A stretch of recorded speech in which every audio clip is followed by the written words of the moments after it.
কে একে সৌমাল্য তুমি? কি হলো? আরে আরে শোন না, এদিকে কথা আছে। শোন শোন। কি হচ্ছে না? কি আরে সবে কেউ টানে? আমি আরে শোন উড়ে না। যাবো তো। আরে আয় না এদিকে আয়। দেখছিস তো আমি প্রণাম করছি দুর্গা মাকে। আরে আজ সবে অষ্টমী, এখনো মা দুদিন আছেন, যত প্রণাম করার করিস। আগে আমার কথাটা শোন, প্লিজ প্লিজ আয় এদিকে আয় আয় আয় আরে আয় আয় এগুলো কিন্তু ঠিক হচ্ছে না। এভাবে কেউ টানে বলতো? আরে পড়ে যাবো তো। কি হচ্ছে কি? দেখছে তো সবাই। আরে আয় আয়। আরে আমি আমি আমি কোনো মজা করছি না রে, একটা একটা সিরিয়াস কথা আছে। তুই তুই আয় না, আয় আয় আয় আয়। আচ্ছা, প্যান্ডেলের পিছনের দিকে নির্জন জায়গায় আমায় নিয়ে আসার মানেটা কি শুনি? বল, কি বলবি বল তাড়াতাড়ি। এক্ষুনি কিন্তু বাবা মা নিচে চলে আসবে অঞ্জলি দিতে। তখন যদি আমার ঠাকুরের কাছে দেখতে না পায়, পুরো উরুস তুলুস বেঁধে যাবে কিন্তু।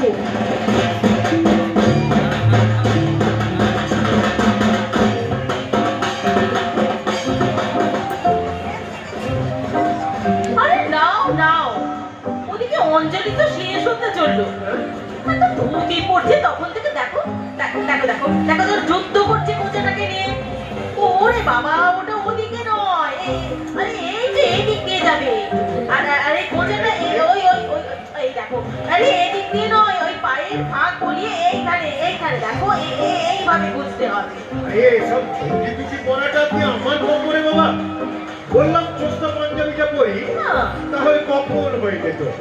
আর এই তুমি আর তোমার মেয়ে কে আর যখনই বিদ্যুতে খেয়াল যাবে না মাথায়, তখন আমার হয় যত জ্বালা। ম্যাচিং ম্যাচিং করতে হবে, সব ম্যাচিং ম্যাচিং। তাও আবার বাঙালি পোশাক, শাড়ি ধুতি পাঞ্জাবি এক রঙের না হলে আবার চলবে না। নাও নাও এবার সামলাও এই ধুতি বাঙালিটিকে নিয়ে। এই যে শোনো, হ্যাঁ। মিস্টার বিশ্বনাথ ঘোষ, হ্যাঁ, বলো। হতে পারো তুমি এদেশে ইংরেজদের ফেলে যাওয়া ডাক বিভাগের কিরাই, তাই বলে নিজেকে ইংরেজ ভেবো না কেমন? দিনের শেষে তুমি একজন ছাপোষা বাঙালি, তা ভুলে যেও না। আর বাঙালির সব থেকে বড় উৎসবে একটু বাঙালি চিরন্তন পোশাকে সাজলে মহাভারত তো অশুদ্ধ হয়ে যাচ্ছে না। বুঝে গেছি। এই পায়ের ফাঁক বলিয়ে পোছা দেওয়া, সামনে কুচি ঠিক করা, তারপর চলতে গিয়ে তো পায়ে জড়িয়ে হোঁচট খেয়ে পুরো বয়সে এই হাড় গোড় ভাঙা। হ্যাঁ, সবই আর বাকি আছে আর কি। হ্যাঁ, এই দেখো, দূর বাবা, খালি খুলে যায়, বিরক্তিকর। নাচতে না জানলে উঠোন তো ফাঁকা হবে।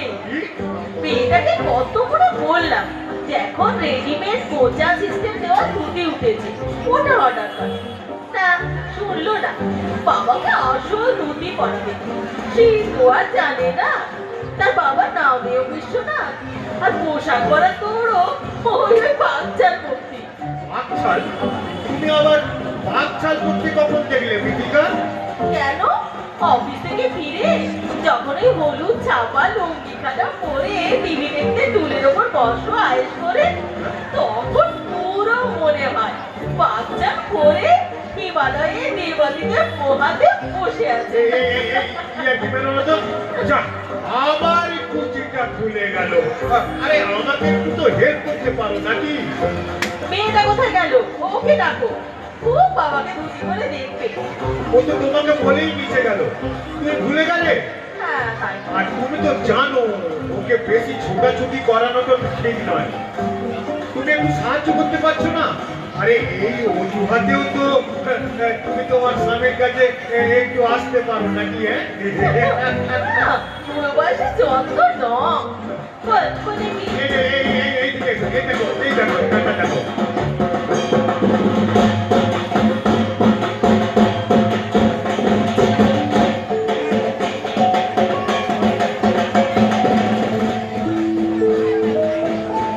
কি হলো? তুই এভাবে আমার দিকে তাকিয়ে এখানে দাঁড়িয়ে থাকবি নাকি? বল, কি বলবি বলছিলি? তাড়াতাড়ি বল। আচ্ছা, ওকে, যেটা বলতে চাইছিলাম, দেখ, তুই যেদিন থেকে আমাদের এই আবাসনে এসেছিস, তোকে দেখে সেদিন থেকেই না আমার ঘুম উড়ে গিয়েছিল জানিস। আচ্ছা, তোর এই সবসময় পজিটিভ থাকা, হাসি হাসি মুখে আমার সঙ্গে কথা বলা, তোর সঙ্গে কাটানো এই মাস ছয়েকের প্রতিটা মুহূর্ত আমার আমার কত যে রাত জাগা অসংখ্য স্বপ্নের কারণ হয়েছে, তোকে তোকে বলে বোঝাতে পারবো না। তুই বিশ্বাস কর, হোয়াটসঅ্যাপে তোকে বলবো বলবো বলেও বলতে পারিনি। তোর এই টানা টানা চোখ আর তাতে সাদা কাজলের আঁকা আমার খুব টানিয়ে, জানিস, যেন কত শীতল স্নিগ্ধতা, কত গল্প, যেন কত সাদা বক একসঙ্গে একটা নিঝুম হ্রদের পাশ দিয়ে উড়ে যায়। মানে কি বলতে চাইছিস তুই? মানে মানে আই লাভ ইউ। আমি তোকে ভালোবাসি, খুব ভালোবাসি। আমি তোর জন্যে তোর হয়ে থাকতে চাই সারা জীবন। আমায় আমায় এই সুযোগ থেকে তুই বঞ্চিত করে দিস না প্লিজ।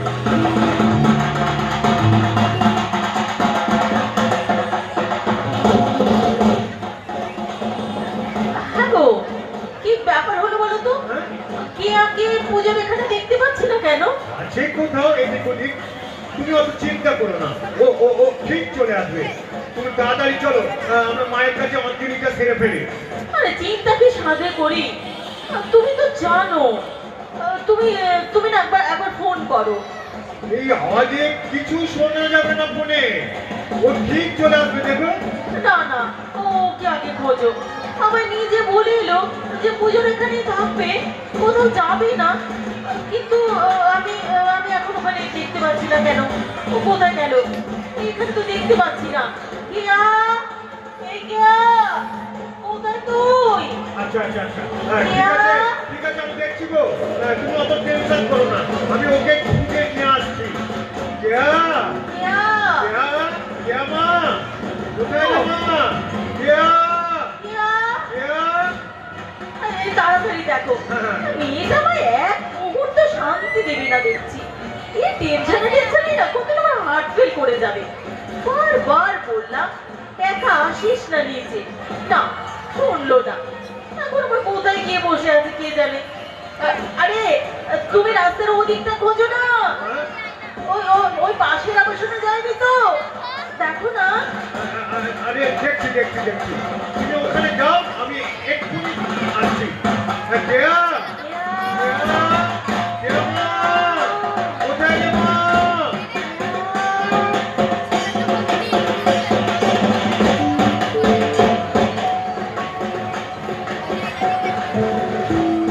কেয়া, এই কেয়া, আরে কি হলো রে?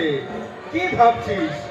দেখ, তোর যদি আমার প্রস্তাবে সম্মতি না থাকে তুই বলে দে, আমি কিচ্ছু মনে করবো না। তবে তবে আমি তোর কথা ছাড়া ইদানিং আর কিছু ভাবতে পারছি না, জানিস। যেখানে তাকাচ্ছি শুধুই তোকে দেখছি। তুই বিশ্বাস কর, আমি তোকে ছাড়া থাকতে পারবো না। এই কেয়া, কেয়া, আরে কোথায় হারিয়ে গেছিস? কি ভাবছিস এত? না মানে কিছু না, আসলে আসলে একটা কথা। কি কথা? আসলে আমার এই 26 বছরের জীবনে আমি কোনোদিন ভাবিনি যে কেউ আমার এত কাছে আসবে, আমার ভালোবাসবে, আমার অষ্টমীর এই সকালে এত সুন্দর সুন্দর কথা বলে প্রপোজ করবে। আসলে সবটাই আমার কাছে কেমন স্বপ্নের মতো লাগছে, জানিস। তুই যে আমার প্রতি দুর্বল তা আমি অনেকদিন আগেই বুঝেছিলাম, কিন্তু ভাবিনি তুই আমায় এভাবে আজকের দিনে। দিনটা খুব শুভ, জানিস, তাই আমি শুভ কাজটা সেরে ফেললাম সকাল সকাল। এবার চটপট আমায় উত্তরটা দে। I am dying for your damn reply. Keya, এই রে, আবার উত্তর দিতে হবে। আমি তো এরকম সিচুয়েশনে পড়িনি আগে। এরকম পরিস্থিতিতে কি বলতে হয়, কি করতে হয় আমি জানি না। তবে আর কোনো তবে নয়, তোর মন যা চাইছে তুই সেটাই বলবি, কিন্তু বল, আমি অপেক্ষা করছি। আমার না উত্তেজনা শরীরটা কেমন করছে বুঝলি। দেখ মানে আমার হাত হাত পা কেমন ভেঙে যাচ্ছে। আরে আরে জানি জানি জানি, এই সময় এমন একটু হয়। তুই একটু সময় নিয়ে বল। না মানে দেখ সোমালু, তুই তুই আমার খুব ভালো বন্ধু। আমরা এই নতুন আবাসনে গত 6 মাস আসার পর থেকেই তোর সঙ্গে আমার আমার বন্ধুত্ব হয়েছে খুব সাবলীল ভাবে। কিন্তু কিন্তু তুই হয়তো সবকিছু, তুই হয়তো সব তুই তো জানিস না আমার ব্যাপারে আমি আমি ইচ্ছে করেই বলিনি সবটা। আমি চাই না তোকে কিছু লুকোতে। আসলে আসলে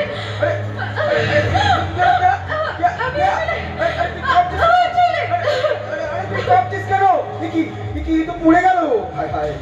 এবার আমি কি করি, এবার আমি কি করি? কেয়া তো অজ্ঞান হয়ে গেল। এই কেয়া, কেয়া, এই চোখ করলা রে। এই কেয়া, কেয়া, এই কেয়া।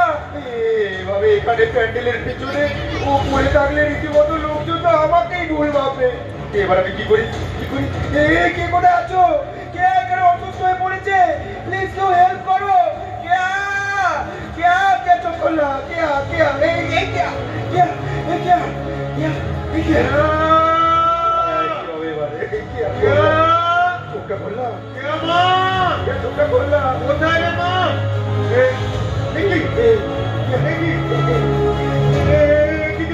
কি বলে রে মা? তুই এভাবে নিচে পড়ে আছিস কেন?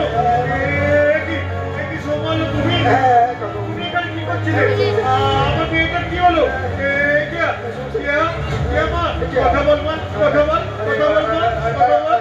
মেসোমশাই, আমি আর কি না এখানে দাঁড়িয়ে কথা বলছিলাম, হঠাৎ অজ্ঞান হয়ে পড়ে গেল। আমি কিছু বুঝতে পারছি না কি হলো, কিছু বুঝতে পারছি না। কে ওটা রে?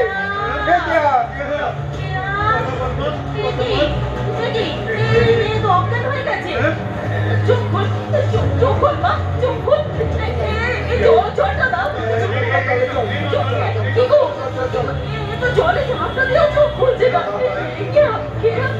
তুমি দাঁড়িয়ে দাঁড়িয়ে কি দেখছো? অ্যাম্বুলেন্স ডাকো তাড়াতাড়ি। ওকে এক্ষুনি হাসপাতালে নিয়ে যেতে হবে। তোমরা ওকে ধরে তোলো। আমি এক্ষুনি অ্যাম্বুলেন্স ডাকছি।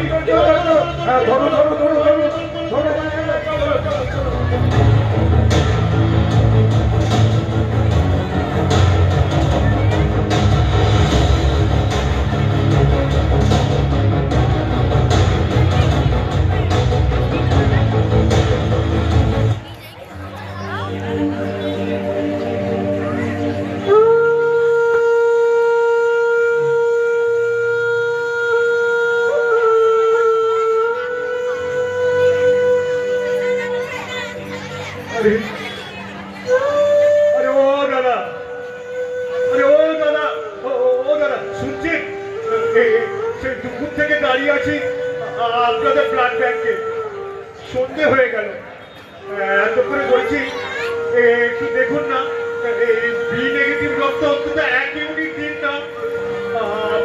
আপনি বুঝতে পারছেন না, আমার মেয়েটার জন্য রক্তটা খুব দরকার।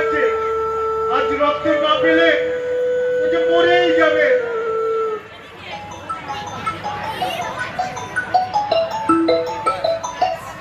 হ্যাঁ, দীপিকা বলো, আমি এখনো রক্ত জোগাড় করতে পারিনি গো।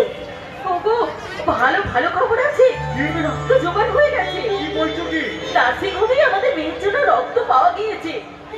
তুমি তাড়াতাড়ি চলে এসো। কি বলছো কি? সত্যি? যাক বাবা, ভগবান আমার কথা শুনেছেন। সব ঠিকঠাক থাকলে তুমি রক্তটা চালিয়ে দিতে বলো। আমি এক্ষুনি আসছি, আমি না এক্ষুনি না, আসছি। কিসব সময় সাবুত করতে হবে যে। তুমি তাড়াতাড়ি এসো। ও আচ্ছা আচ্ছা আচ্ছা, আমি এক্ষুনি আসছি, আমি এক্ষুনি আসছি, আমি এক্ষুনি আসছি।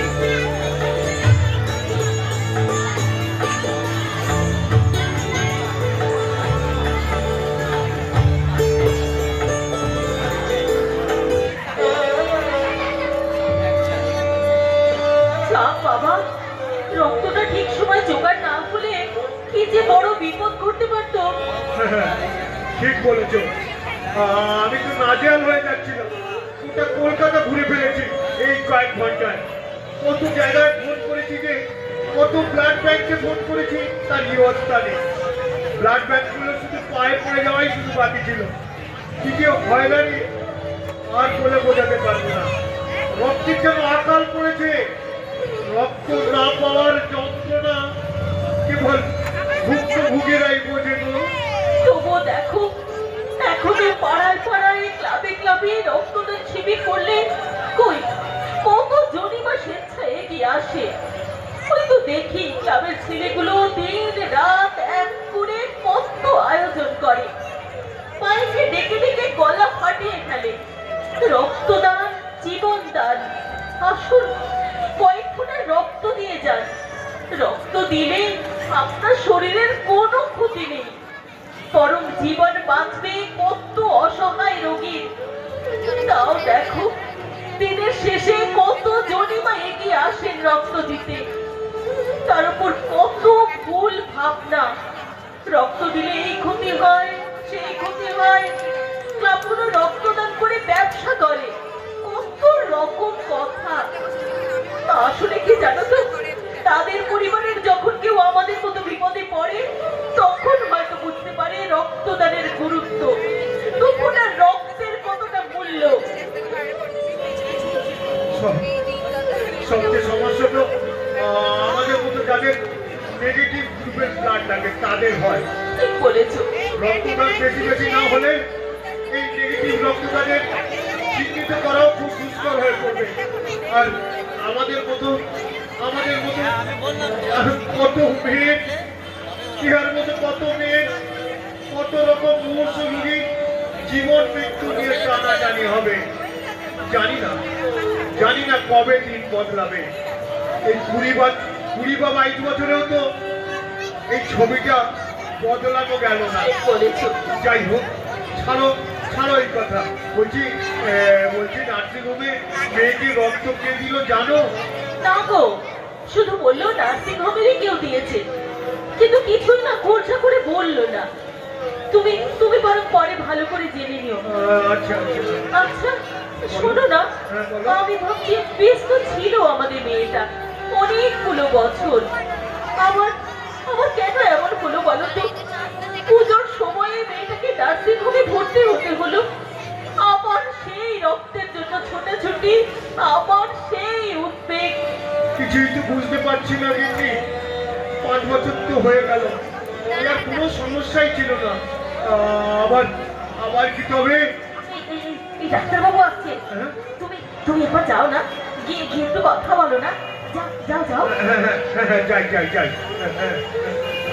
ডাক্তার বিশ্বাস, একটু দাঁড়াবেন কাইন্ডলি, একটু কথা ছিল আপনার সাথে। ইয়েস, বলুন।